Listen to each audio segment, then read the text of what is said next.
This is so good. So what are we drinking, Jenna? I'm going to let you tell them. What are we drinking? Hot toddy. A royal toddy. It is turmeric tea and Hennessy. It's been amazing. And it was amazing. Yes. And yes, if you are a tea vendor, we are looking for you. The Royal Tea Room is looking for tea vendors for the Royal Tea Room because we want to showcase your tea. Is that on the so? show. Yeah. You're welcome. Let's talk about it. Ladies and gentlemen, drum roll please. Welcome to the Royal Tea Room Live with Kia Waters. Let's talk about it.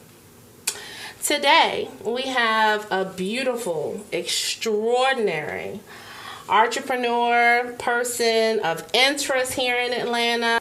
She is a published author. She's an activist. She volunteers. She makes change for women who need it. Ladies and gentlemen, introducing the phenomenal Jenna Torres. Hi, Jenna. Hi, how are you doing? I'm doing amazing. You're on my show. I'm excited. Yes, awesomeness. I'm so excited. So, Jenna, what made you want to come on the show? So I met you at a wonderful expo. I was out there trying to just connect back with the community, just seeing what kind of other businesses out there. I love supporting Black businesses. So I really just wanted to be involved. And I also just wanted to connect with folks about like the book that I just released and just figure out if there's other people in the same lane and how we can work together. Because of COVID and all the things that go on in the world, it's really isolated. It's not like it used to be. So definitely when I came across, the candles caught me first. Shout out to Chrissy from My Candleholic. Amazing candles. If you haven't smelled them, check them out. MyCandleholic.com. Absolutely. So it was, the candles caught me first. I have a little bit of a candle addiction. And so they had these scratch offs and I was just trying to figure out what this was about, and I came back and I was like, yay, I don't know what I want, but I think it's really amazing. And then as we began to talk, I think it was just a perfect fit. I'm not new to Atlanta, but I'm new-ish. I'm newer to Atlanta. From New York. I'm from New York. I'm from Brooklyn. And so not having as much community and not having as much people that I've grown up with, it's like starting all over again. And so I want to know what other people are doing, what I'm doing, so we can just collaborate and just make things easy and simple. So I really was really excited to find out that you did a podcast and all the good things, and it was really just simple for me to be engaged with you, so it was awesome. Yeah, we did a raffle at the Women's Expo here in Atlanta, and Chrissy and we did scratch off. One of the winning prizes was a chance to be on the Royal Tea Room Live, and Jenna won. Yay! So I don't ever win raffles, so that was really remarkable. I got an awesome candle out of the deal also, and I had to fight some of the people at my household because they really wanted to Are you take serious? my daughter's also addicted to candles. Wow. And so I really had to be like, nah, pause off, can't have it. How old is your daughter? 13, and then I have a 12-year-old, a 10-year-old, and then a soon-to-be 3-year-old. So my sons did 7-on-7 football, tackle football. Now they're in basketball. They did basketball last year. My younger son, this is his second year doing football, and my older son was his first year doing football.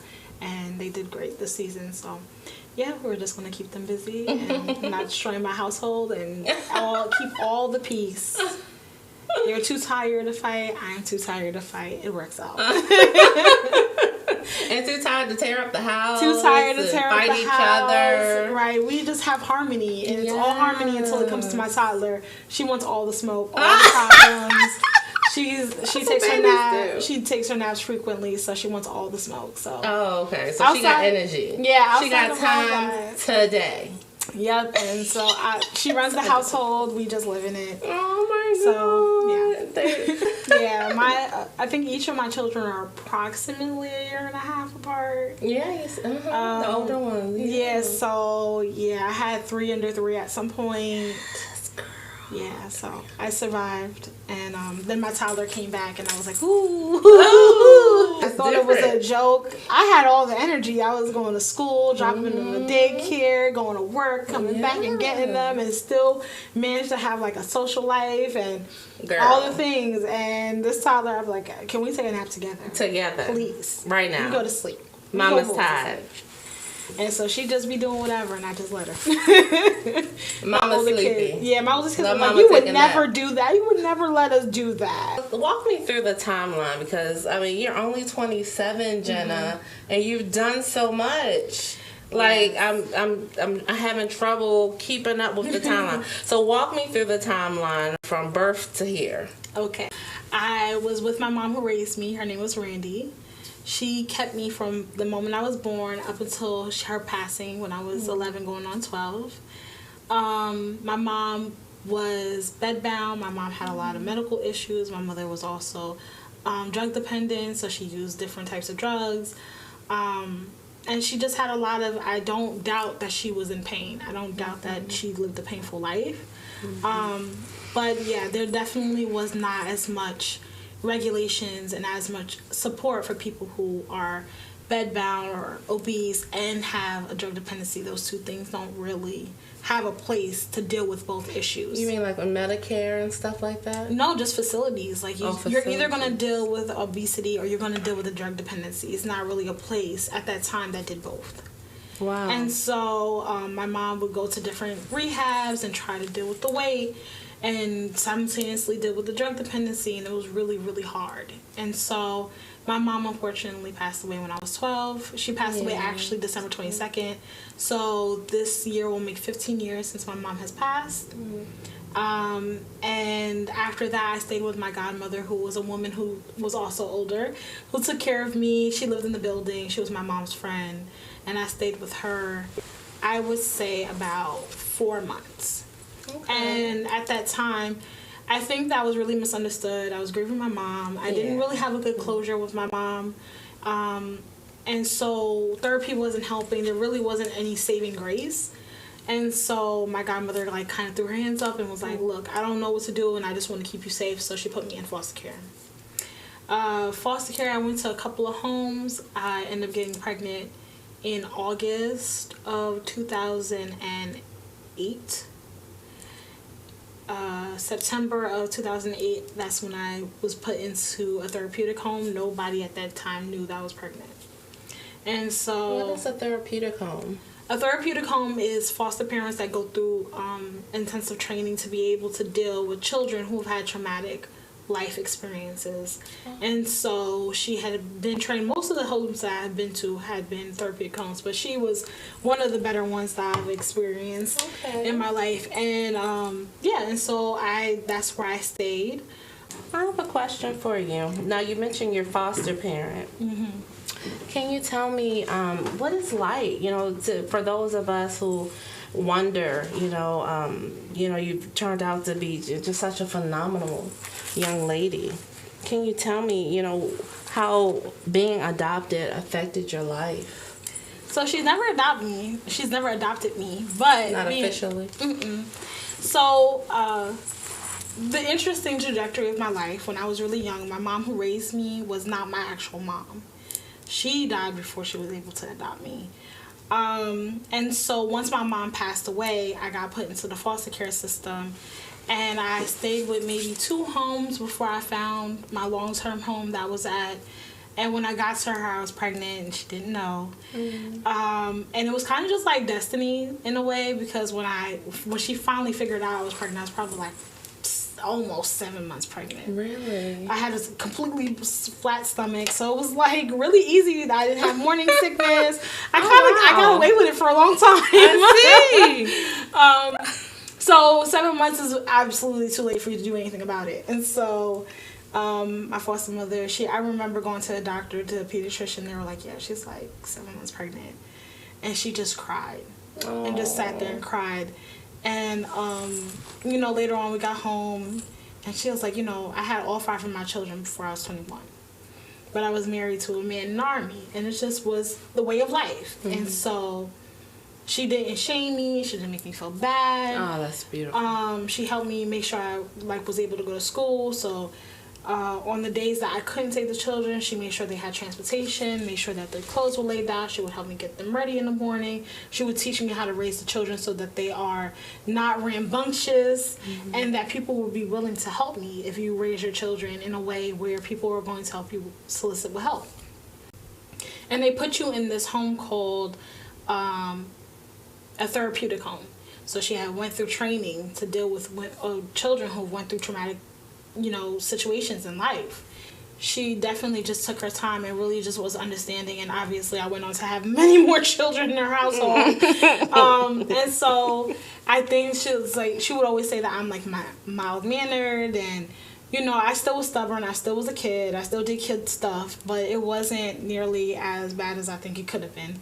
And she had a lot of patience and a lot of grace. You were a kid raising kids, and she was teaching you, and she was raising you, and teaching you how to be a mother to raise them.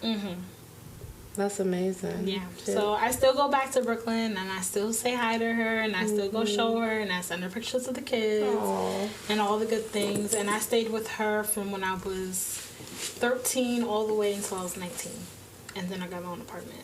So yeah. So she was really, really patient. And that's a big part of your life.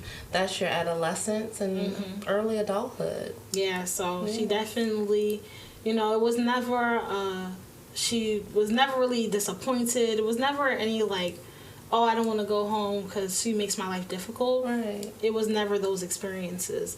And I mean, I graduated on time. I went to school. I got good grades. Like, it was effortless. So, I had my daughter in 2009. I had my son in 2010. I had my other son who was a preemie. He was born 2 pounds 9 ounces, and I had him by C-section in 2012. I think I might have been 16 going on 17. And throughout that whole process, I never stopped going to school. I never dropped out. I had a C-section, and I was running back at school, taking the Regents, and my teachers were like, girl, if you bust a stitch in here, we are not going to be responsible or liable. Are you serious? Yes, and I was like, I am graduating. I was in a prom dress. My son was born in May. I was in a prom dress less than 6 weeks after graduating, because I was like, I'm not. You wanted to experience everything that high school had to offer. Yeah, and I wasn't staying another year. I was really thankful for that process. Yes. And once again, your community came out and showed love to you. Yeah. To help you get to where you needed to go. Absolutely. My child's godmother, who's my cousin, she watched my daughter day in and day out when I was in middle school, making sure that I graduated and all the way through. Even staying where I was in the middle of moving, and she enrolled the kids into a school and took them every day and made sure that it was just effortless, and my transitions were effortless. And so really, really, like, that's the main reason why I have to give back, why I have to be involved in the community, because I can't imagine what my life would be like if I didn't have people who were absolute complete strangers who have known nothing about me willing to support and make sure that I was well. And so that's why I feel passionate about community. I know that community is the right track. What does community mean to you? It means anybody who's within my radius. It's about having a teachable spirit. It's about people who, really just need support and understanding and non-judgmental experiences at all. Like, there's so many things that we go through, and I don't want to be a reason why somebody doesn't thrive. If I have the ability, if I have the capability, if I have the time, the energy to support and help, I'm absolutely going to do it. Because people have done it for me and didn't have any reason to do so. Like, there was no incentive other than to do something good to support me as a young person. So I definitely give back. That's amazing. But truly blessed you are. Yes, Jenna Torres. You mentioned teachable spirit. That's the second time you said that. Tell me what that means to you and why it's so important to you. So, they say a hard head make for a soft ass. Yes, I do. I know it a little bit too well. There are definitely times where I was not teachable, hence why I have the amount of children I have. there are definitely adults who are like, this is not going to lead to a great path. You should probably not do this. But they didn't really explain to me the whole process of how that works. And so I definitely teach my children comprehensive sexual education. I teach them about cycles and periods. That's good, and all the especially good at this young age. Absolutely. We teach them about the whole thing because people never really took the time to explain to me. So, but the one thing I did learn from my foster mother was to have a teachable spirit, because I had to learn how to survive with my children regardless of who else was involved. I am 100% responsible for these humans being brought into this world. And so with that being said, I really, really had to learn how to keep my sanity and raise children that are loved and educated and really poured into, so that they don't make some of the same decisions that I made. They're not mistakes, but I don't want them to make some of the same decisions I've made. And so me having to be teachable means that I have to listen to elders in my community, meaning I have to listen to some of my peers in my community, make sure I have to be observant and learn and be able to really be present for me to even listen to other people's experiences and learn and have takeaways from that. And so when you don't have a teachable spirit, it's really hard. You learn things the hard way. And I definitely have learned way too many things the hard way. And at some point, you just have to surrender. You just give in and be like, listen, there's obviously people in this world who are well-equipped with different experiences that I do not yet exist with. And how do I learn to take away some of those things so that I can make my life more effortless? Because learning the hard way is not it. Beautifully said. Yeah. It is not it, honey. It's not it. No, life is hard enough. Yeah. You don't want to learn every lesson, not every lesson the hard way. Or learn the same lesson multiple times. Child, preach about it. I can't tell you, I've literally learned the same lesson 3 times. And each time was progressively worse. Like, I've had adults who were, just like, I remember a nurse telling me they were going to give me more pain medication because I had no business opening my legs in the first place. Oh my As somebody who's birthing a child. Oh my God. And so, are you serious? Now, as a nurse, Jenna, I completely find that appalling and unprofessional. Yeah, there's people who have their feelings, their emotions wrapped up in what they're doing, and sometimes it's great, horrible. And sometimes it's not. And so I think part of it was, like, not only did I not have a teachable spirit with certain things, but I also was very determined. And I was like, you know what? I'm going to go, instead of going from a 0 to 100, I'm going to go to 1,000. And I'm going to show you that it's going to be graceful and amazing. And so, what that looked like was me raising 3 kids at 17. That's really what it looked like. And, I still stand by my decisions. I don't have any regrets with having my children. They're absolutely amazing. They have taught me a lot. And I think the best lesson I learned, I remember sitting in my apartment crying because there was like loads of laundry everywhere. And we could only have a washer. We couldn't have a dryer. So I was sitting here crying on the floor with these piles of clothes. And my daughter walks in, and I think she probably was like 4. And she was like, "It's just clothes." And she walks back out. And I just bust out laughing because I'm like, you're right. It's just clothes. It was 4. She was keeping it 100. Yeah, she was like, it's just clothes. And I was like, you know what? You're right. It's just clothes. And so I got up and I did one load at a time, and we got through it. I think people can take what they want from my lived experiences.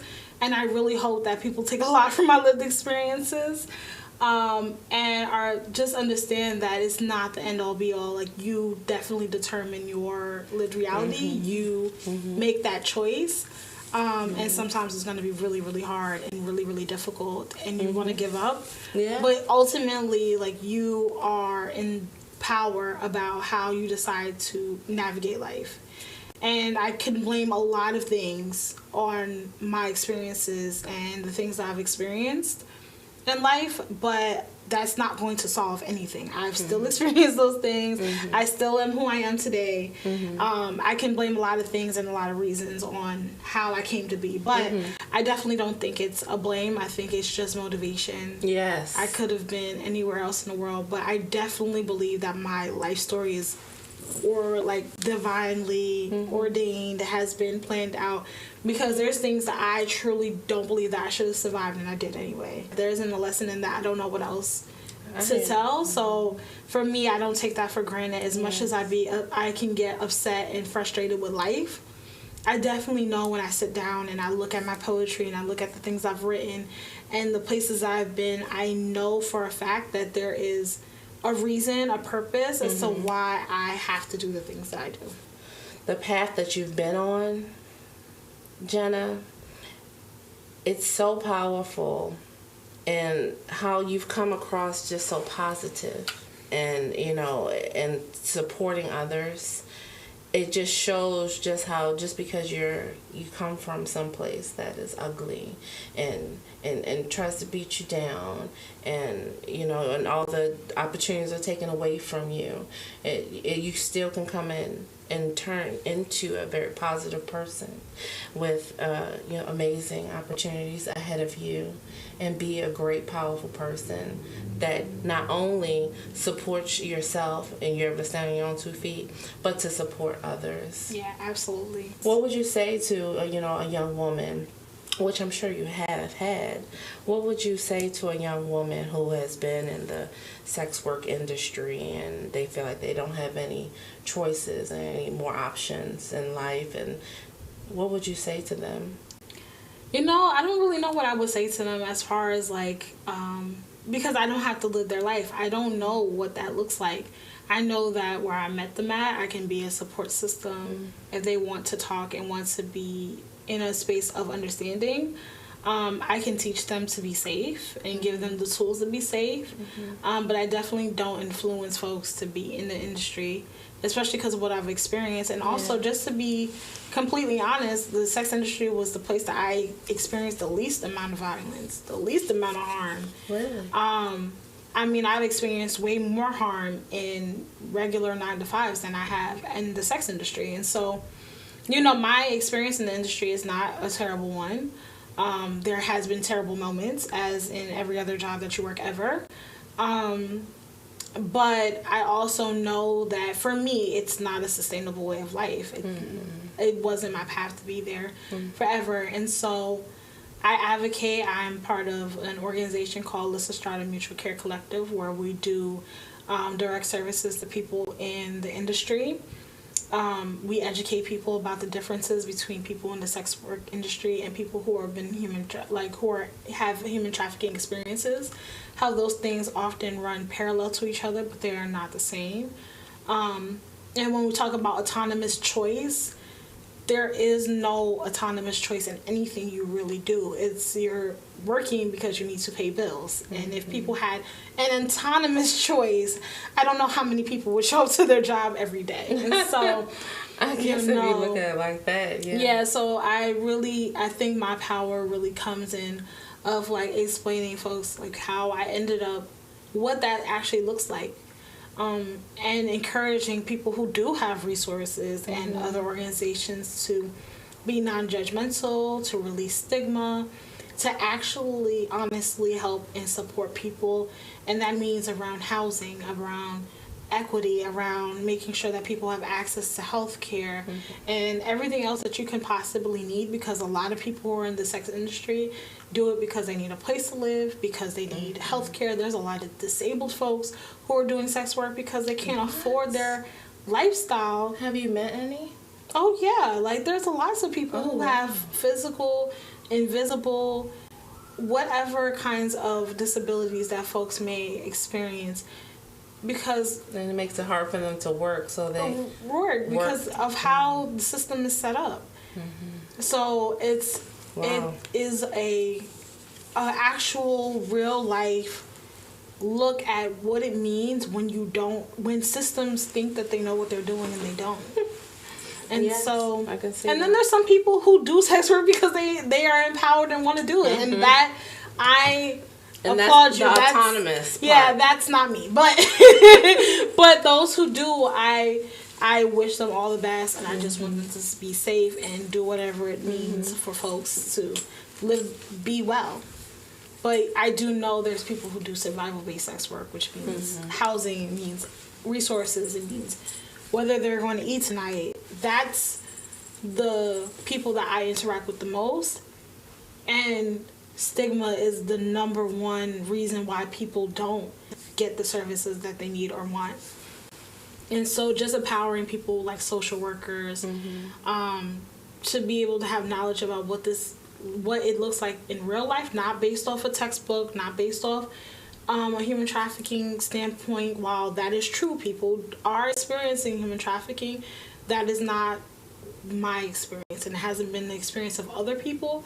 And sometimes the trafficking is the lack of resources and access. Like, that is the contention. So that's why I always encourage people to not always take things at face value, and that there isn't a black and white situation when it comes to sex work or sex work industry.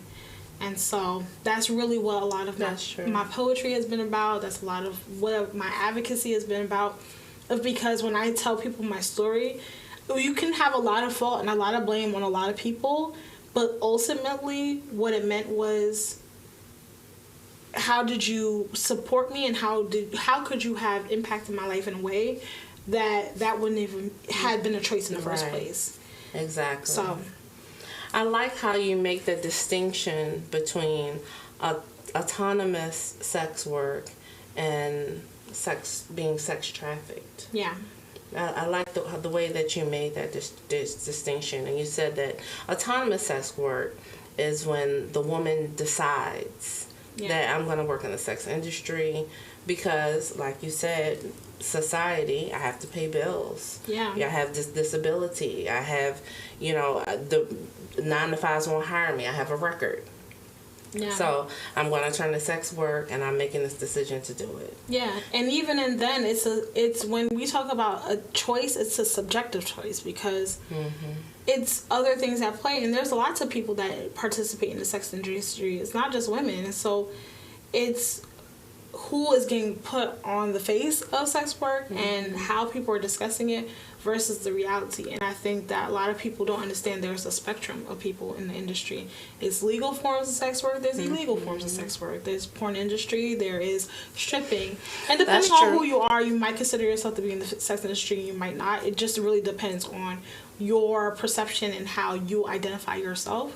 But I mean, there's an umbrella, like Red Umbrella, like that whole term, sex worker rights, is literally umbrella because there's so many people that fall under that. And so it really just depends on, how you actually provide services. Wow, you're blowing my mind. You're teaching me so much today about this industry that I didn't even know about. I didn't even know I didn't know. Yeah. And maybe a lot of our viewers can contend to the same thing. You think sex trafficking, you think, someone's getting kidnapped and being sold in another country. Yeah. And that's the visual picture that you get in your head when you think about it. But you don't think about the different nuances, the different situations, and the decisions that people, have had to make, in order to pay their bills, the autonomous portion of it, as well as the not necessarily being kidnapped, but there's a lot of things that lead to somebody not having a choice, whether it means like fear of deportation, taking their paperwork, having their manipulation, not holding back resources, the conversations about who's actually being perpetrated as a sex trafficker. A lot of the times when I was doing outreach, we would go to the West Village, and I was even under the impression that people were working for people. And once I got out there and realized that people were actually just working together and really just trying to survive, it really shifted my mindset of like, there isn't a face of people there isn't a person to say, okay, no, I know for a fact that you're being trafficked.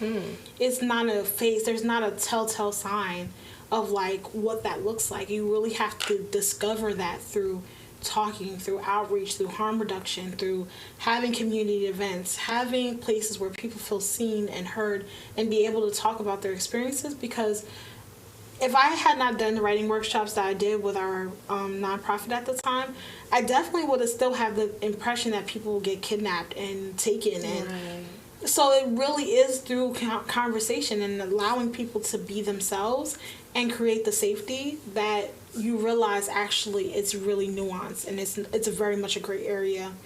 And how to support those is not by criminalizing it further. It's about like figuring out how to actually have access to resources. Woo! Now let's talk about your books now. Yeah. Let's talk about the second one. Dear Mom, Love Letters of a Grieving Daughter. That is so well put. It's beautiful. Tell me what it's about. So, like I said, poetry has saved my life many times. And part of it was like processing that my mom has passed. My mom didn't get a headstone until literally like a few months ago. Whoa. So my mother had no headstone. I didn't know that until I went and visited her grave it had already been 10 years at that point. And so, once I saw the lady ask me, she was like, well, your mom is approximately right here. And I said, approximately? What do you mean? Approximately. She was like, oh, you don't know that your mom doesn't have a stone? I said, no, I wasn't aware. And very thankful to the work that I've had in my lifetime to really understand that I was angry with my mom for a long time. Because I'm like, how dare you, like, let drug addiction win? How dare you not get better? How dare you leave me? How dare you do all the things of, like, why would you set me up to do that? Like, it didn't make any sense to me. And through nonprofit work and through other ventures, I realized, like, it's actually not that simple. And it's not a choice at some point. Yeah. It's life. And so I had to learn to forgive my mom. I had to learn to forgive myself. I had to learn how to really embrace the things that my mother has taught me in my lifetime. And so a lot of the poetry in there is not actually what you would consider to be a love letter. It's more of like me talking to my mom because I didn't have anybody else to talk to. Wow.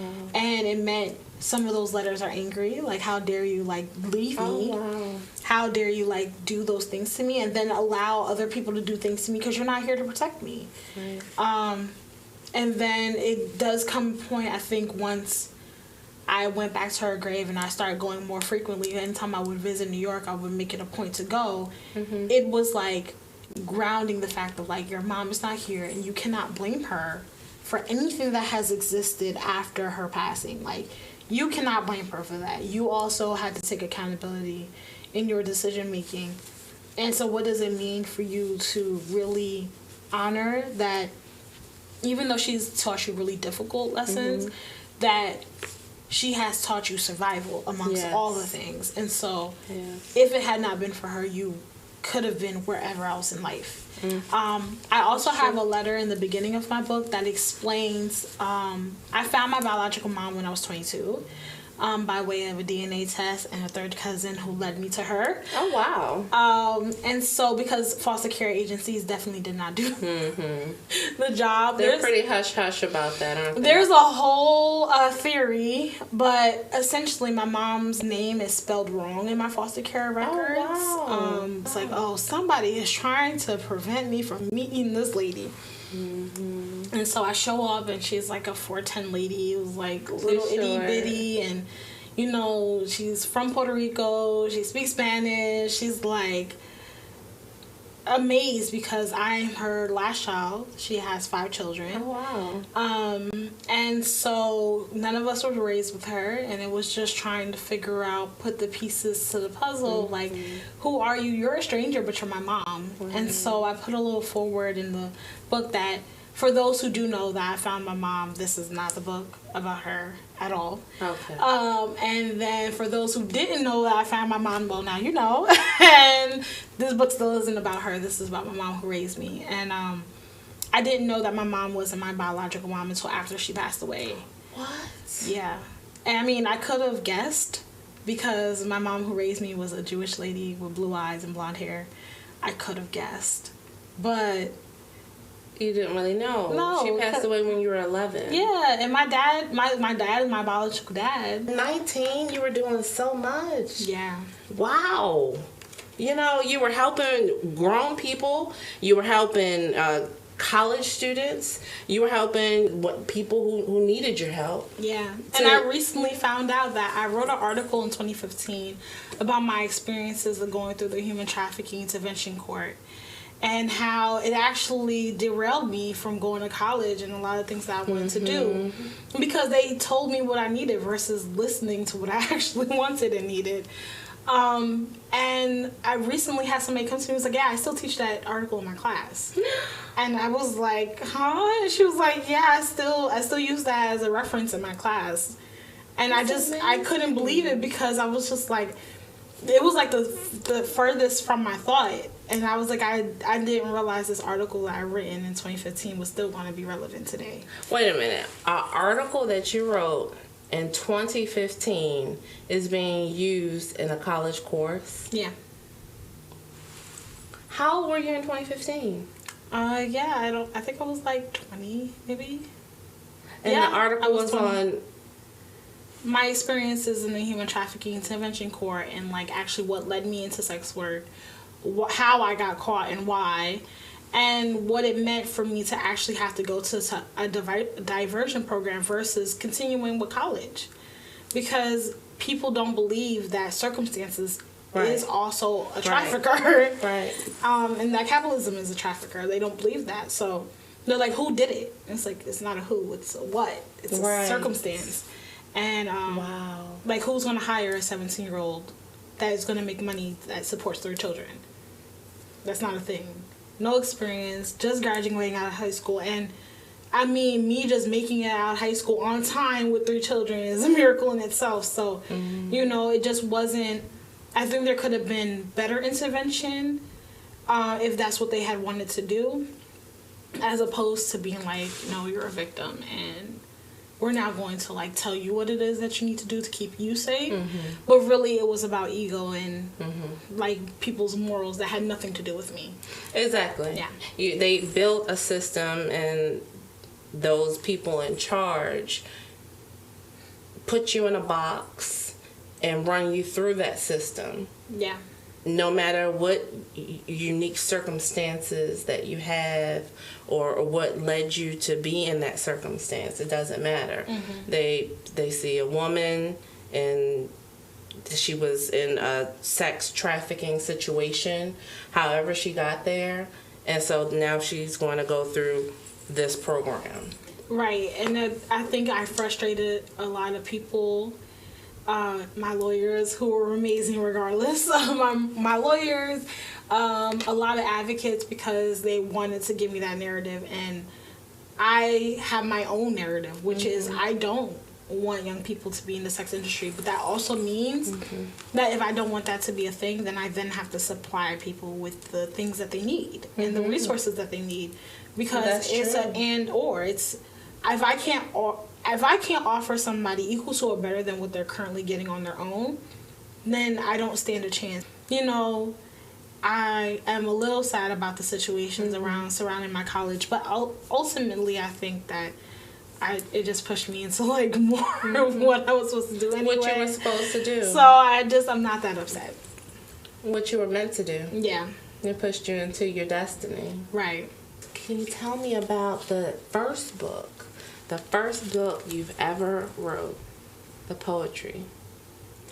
Yes, so my first book is called In Between Breaths. That's my first published book. Because a lot of my life feels like I write poems between life circumstances. So really just trying to take the time to really be thoughtful and really check in with myself. It's almost like if you did a complete body scan of like checking in with your heart, mind, like everything. And even when I do create our writing workshops, it's mainly around how do we really center emotion. Anytime I get stuck in a poet or stuck in writing in general, I ask myself a question like, how does your body feel? What is coming up for you? And so In Between Breaths was a book that existed. A lot of my poems came from when I was younger, high school. There's poems in there talking about teenage motherhood. There's some poems in there talking about a relationship that I recently had, and about what it looks like to really still have full responsibility of your children and be in heartbreak and sadness and all the things. And really just like loving hard and loving even in places and spaces that are not the right fit, of like learning through love, if that makes sense. So there's some poems about that. There's a community love letter that I read for December 17th, which is a national day to end violence against sex workers. And so, yeah, it's just a combination of things. There's even a status that's in there. A lot of the times I have conversations with myself in my, like, you know, internal meetings. Okay. I have check-ins with myself about, like, life situations. I'm really aware of my body. I'm really aware of how things impact me. And so sometimes I really have to think deeply about how do I process through things, because I need to get to the next step. And so I definitely think that that book is a really good demonstration of, like, the constant chaos that is I Am Jenna Torres, which is me. So who do you think the book's target audience is? Who do you think that book is made for to read? I think this book is made for definitely young parents, pregnant and parenting individuals. I definitely think people who've lost their mom, people who know what it's like to have parents who are drug dependent, because that in itself is a really unique life to navigate. And I definitely think folks that use poetry or any art form as a form of therapy. All of my poetry, all of the things that I do, especially art-based things, have been my therapy when I didn't have access to a therapist. I can put poems in chronological order and pick out red flags from relationships or friendships, or it's a way of me documenting, like, my real lived experiences, because people who are manipulative, who are narcissistic, people who just don't know, will tell you what they believe it was, but you know the truth. And that's the only thing that my mentor definitely told me and showed me, was to be honest in my poetry and my writing. Anything that I wrote had to be the God honest truth. It was the one thing that he taught me that really, really stuck, was to be absolutely honest in your poetry. Like, oh, okay, you know, you have been on, like, the wrong turn, you're, like, on the path, and you're like, where did I make the wrong exit? How did I end up here? How did I get here now? Yeah, and, like, in life, like, when you be like, how did I end up here? What wrong turn did I make? What exit did I get off? What map did I not follow? Like, the poetry literally is like a roadmap.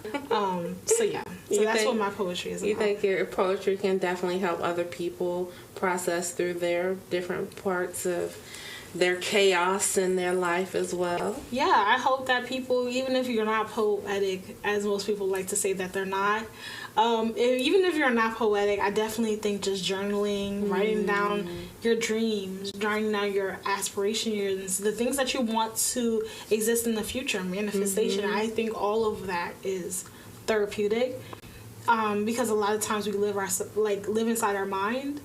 And that's like, we create our own jail cells by living inside our brain and our mind. And so writing it out, seeing it on paper, even if nobody else sees it, I think is a really helpful way of tracking time. And yeah, because for me, I lose track of time. Like, the timelines really collide in my mind. I've been telling people that my sister has been 38 for, like, Girl, 6 one years. year I forgot how old I was. My brother had to remind me. He was like, Kia, I'm this age, so you're this age. And I was like, what? Yeah, I've been telling people that my sister's like 38 for the last 6 years. And I still, like, she hasn't gotten any older in my mind. She is still 38. Girl, how do we do that? Yeah, so I definitely... Just being entrepreneurs. Yeah, so I definitely think that my poetry, if anybody takes anything away from anything that I've said, I really love seeing people come to our writing workshops, the ones that I host, the one that I create, to really just be able to dive deep into, like, prompts that they didn't even think really mattered. And I didn't know that what I was creating was poetry. I was just writing things because that's how I felt, and there was nobody else to really listen. Like when I was younger, I did have some therapy, but it really wasn't people who were culturally based therapists. And so it was a lot of assumptions. There was a lot of like not real help, and it felt like it was pointless. Like I go to therapy now and I'm great. I love my therapist. Really? Yeah, definitely. There's a lot of things that go on in life, and I definitely love my therapist, who is a black woman and amazing. Jenna told me she supports black women own businesses. She said everything in her life is surrounded around black women, black entrepreneurs. Yep. And she buys from them, she supports them. So I'm not surprised that your therapist is a powerful black woman as well. But yeah, so when I was just younger, I felt very misunderstood. I felt very isolated because I'm a young person. I had my first child when I was 13. And that just having a baby is isolating at a young age. I can imagine. So eventually I went to alternative high school where you had more freedom to choose your classes. So if you need an English credit, you can take poetry. And I was like, oh yeah, right up my alley. It's going to be simple. I'm going to do the poetry. It's going to be amazing. It's going to be an easy credit for me. And sure enough, I walked into Jamie's class and I was like, oh, I didn't know what I was signing up for. And so I did poetry. We would have to read our poems and, do all the things. And she went around the school and she chased down this guy named Jive Poetic, who was a teaching artist there, who also hosts the nights at New Rican Poetry Cafe. And so she was like, Jive, I gotta tell you about the student named Jenna Torres. And everybody in the school calls me Jenna Torres. The whole name. It had to be Jenna Torres. It can't just be Jenna. It's Jenna Torres. So she chases down this guy named Jive, and she tells him about me. And she told me that, oh, you need to go and connect with Jive because it's going to be amazing. And I was like, yeah, whatever, lady.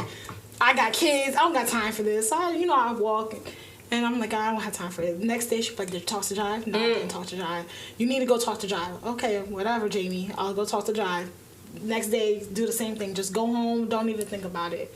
And one day he was walking up and I saw him and I was like, all right, well, time to talk to Jive. Got to talk to Jive. So I go and I tell him, I want to go to the after school poetry classes because the alternative high school allows you to work after school and for I think it was 15 hours a week or something like that.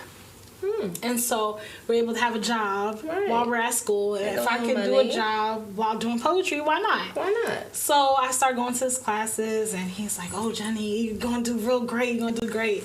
So through that, I did Urban Word, which is a poetry competition for young people, I think up until 21 or 19 rather, and you're able to do poetry there. And I did that. I made it to semifinals twice, both of the years that I competed.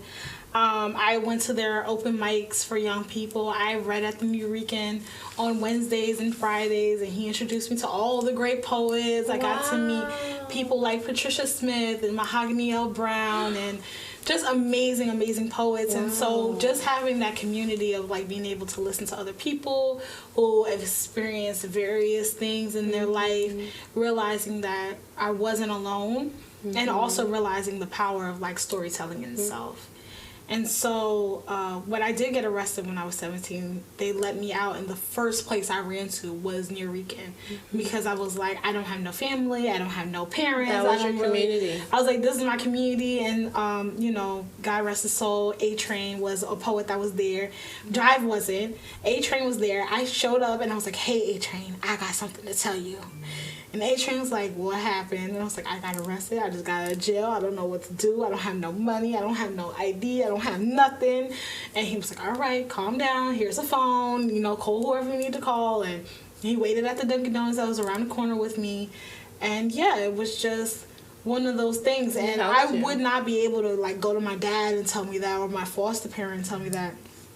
It was a few months before my foster parent even realized I was arrested. And so, it was one of those things, there was no safety anywhere. And even though my foster parent was amazing, it wasn't the same. So I tried to live on the side of life that's doing things with intention, with good purpose in life. That's really what I try to do. And I can see that in you. You have a beautiful aura, Jenna. Thank you. You're welcome. Where can people find your book? Linktree that has all the things. So it has my books, it has my Instagram, my TikToks. I have a website that's around all the community work that I've done. So the conferences that I've ever spoken at. There's some articles that I've written. There is a thing about PBS that I was on. I was in New York Magazine. So all of the links to that stuff is up there. And it's IamJennaTorres.com. My mentor helped me do that because, he helps me with a lot of things. So that has been one of the things. And then, so I'm on everything except YouTube at this very moment. And you are now. Yep.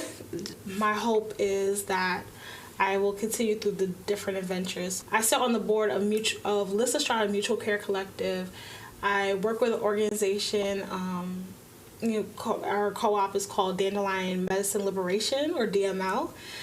Which is 12 businesses that have come together because they've experienced various things in nonprofit and have come together to problem solve equity and inclusion, all the things that impact us on a daily basis. I have I Am Jenna Torres, which is a consulting business. I have Sydney Press Books, which is my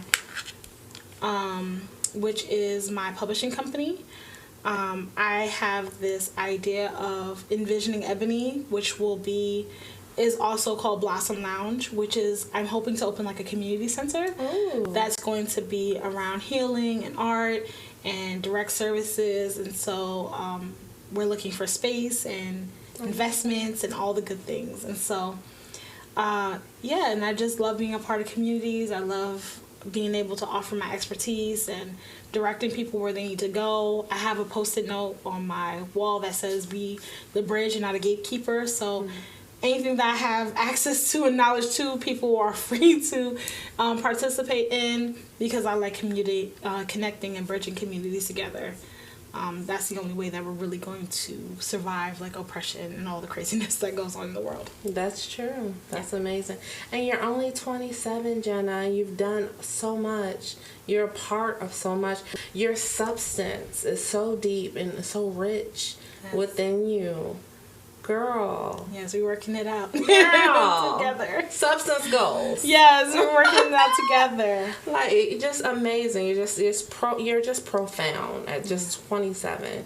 And that's still very, very youthful. Yes, my friend. Absolutely. Yes, and I can't wait until my children can take lovely responsibilities and participate in the active community I am growing for them. Yeah. And I'm sure that they will, because you brought them up in it. Oh, absolutely. And they'll see the relevance and the importance, and they'll grow into it, just like they are right now. Like right now, they see you in it, but they may not understand it like you understand it, because they're still child. Oh yeah, I bring my kids to conferences. They are what you call community babies. There's a term. I love it. We have community babies. Yes. A lot of our activist babies. A lot of the young people, a lot of the women that I grew up around, a lot of the people that I work with, they have had children and they are involved in the community. My children are very outspoken, which is great. As long as you're not being ignorant, we're good. You can have an opinion and also do your research, do your education, dig deep. Don't just take things to be surface level. Like, if you're going to have an opinion on it, I want to know why. Your children sound very well-rounded. It sounds like you're bringing them up in the way that it sounds like that your foster mother brought you up. Yeah. You know, she was pouring into you. She was teaching you how to rear them. That is the purpose of her being in your life and being such a positive role model at such a young age when you needed it. I think that was really powerful for you, and I think that really, and you tell me if I'm wrong, that kind of set the stage for you to guide you to be who you were going to be, or at least in the direction for you to find your own path. Yeah, absolutely. She gave me a lot of important life skills, and I mean, I think that's why I really feel like my life was just divinely ordered, because, I mean, there isn't a single person who's crossed my path that has not invested in some way. Even people who have harmed me, even people who've hurt me, who've made me sad and upset and frustrated, even then there still has been really important, pivotal life lessons that I've learned through that. And I am not ungrateful at all. And so it took a long time, a lot of healing, a lot of therapy, a lot of writing for me to see those life lessons, but kind of do things in a way where people are not going to question you or have any reason to say anything to you. And so that's how I raise my children. Of like, I tell them all the time, like, you are going to move through life and don't give a person a reason to say anything to you. If you know that you want to get from point A to point B, make your plan. Be thoughtful about how you're going to execute that plan. Don't give a person any room to sow doubt, to distract you. Don't give any person any reason to do it. And I'm not perfect. All parents make decisions and, mistakes. And so, but how do I learn from that and really just be grounded in taking the best care of my children possible? And that's just how I raise my children. And so, yeah. Beautiful, beautiful. So let's shift gears for a second, because everyone's meeting you for the first time. What don't people know about you, Miss Jenna Torres? What would you say that is? I don't know. I'm an avid music lover. Music is my thing. There's not a day that I don't listen to music. I tune kids. The kids already know once they get in my car. It's like, you don't get to talk in my car. This is my peace. My Kia is my peace. I love music, and my partner makes music. Yes, that was it. All right, I want to ask you. So, what's your favorite song right now? It's called "Stressed Out" by my partner. But yeah, I begged him to release it. Irv Shawty, there he is. Yes. It's a group. They're called GMF. Don't even worry about it. Don't even be so shy, cause you know it, baby. You really look so fine, you got me crazy. I cannot stop thinking about you, baby. I cannot stop thinking about the way you look. I cannot stop thinking about you without no makeup. Cause I'ma show you I love you. I'm gonna make love with you, baby. Hey. Black That was hot. That was hot. I really like that. Yeah, he's awesome. That was fun. But yeah, that's my favorite song 10 times. Like, they released a whole bunch of stuff, but that one, I did. Yeah. And especially because I'm from New York, I like all Caribbean music. Labor Day is my favorite holiday, just not in Georgia because they don't understand the culture of Labor Day. Like, I want to go to the trucks, I want the carnival, I want the jerk chicken, I want all the things. If that's the only time of the year I miss New York, it's Labor Day. This is the lightning round, okay? Okay. All right. Whew. You are just extraordinary, madam. Thank you. But now I'm going to hit you with the lightning round. Okay. You are going to respond to the first word that comes to mind when I give you this word. Okay. 24 hours. Grind. Black woman. Powerful. Yes. Success. A journey. Okay. That's realness. 2023. Oh, it's going to be fire. Ow. Fire. Yes. Okay, that was bigger. Okay. I had to get focused. Okay. Huh? I said I had to get focused. You did good. I know she was gonna ask. Girl, it was the journey for me. Yes. It was the journey towards the success, honey. So let's toast Miss Jenna Torres to your success, to your amazing activism in the community here in Atlanta, and to the beautiful foundation that you're putting down here in the world, and for your babies. Yes, and absolutely. for the future of our listeners and our readers. Thank you so much for pouring into us. Yes, and thank you for having me. You're welcome. Jenna, I am just completely in awe of you as a Black woman, as a mother, as an activist. You're an amazing published author. Thank you for coming on my show. Thank you for sharing your story with our listeners. Yes. And I wish you nothing but the best. And I can't wait to read your books. It's been amazing, and so thank you. And just happy because once again, divine planning. Because what would have been the chance of me winning? You And won the then- scratch off. I She won the scratch off to be on the show. And that's it. Amazing. So everything is divinely planned, and we're gonna have a long journey together. Yes, ma'am. Yes, Oh, thank you so yes, much for coming.